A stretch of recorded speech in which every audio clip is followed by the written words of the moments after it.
நேற்று தமிழக முதல்வர் ஒருத்தர் கடுமையாக விமர்சித்து பேசியிருக்காரு அப்படின்னு சொல்லி அவரை வந்து காவல்துறை கைது பண்ணியிருக்கு. விமர்சிச்சாலே கைது தானா அப்படின்ட்டு எனக்கு ஒரு சந்தேகம், ஆச்சரியம் எல்லாம் சேர்ந்து வந்துருச்சு.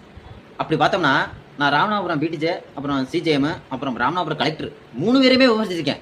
ஆனால் என்னை கைது பண்ணலை, என்னை எந்த தொந்தரவுமே பண்ணலை அப்படின்ட்டு எனக்கு ஒரு சந்தேகம். அவர் வீடியோ இப்போ பார்க்குறேன், கைது பண்ண ஒரு பேசி போட்டுருக்கல, வீடியோவை பார்த்தா பேசினது எல்லாமே கிட்ட வார்த்தை, பேசினது எல்லாமே பொய்யான குற்றச்சாட்டுகள். ஆனால் நான் விமர்சித்தது வந்து எல்லாமே உண்மை, எவிடன்ஸோட வச்சிருக்கேன். அவர் பண்ண தப்பா எவிடன்ஸோட வச்சிருக்கேன். ரெண்டாவது கண்ணியமான முறையில் விமர்சிச்சேன்.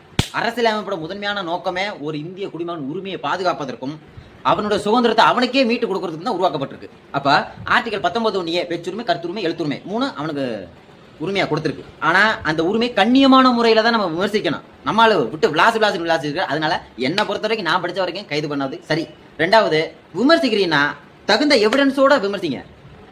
நாளை இந்த அந்த ராமநாதபுரம் பிடிசி சார், அப்புறம் சிஜிஎம் சார், அப்புறம் கலெக்டர் சார் 3 பேரையும் விமர்சிச்சது ஹைகோர்ட் ஆர்டரோட விமர்சிச்சேன். அவங்க விமர்சிக்க சொன்னாக்க நான் விமர்சிச்சேன். என்னை தொட்டானா அவங்கள தொடணும்.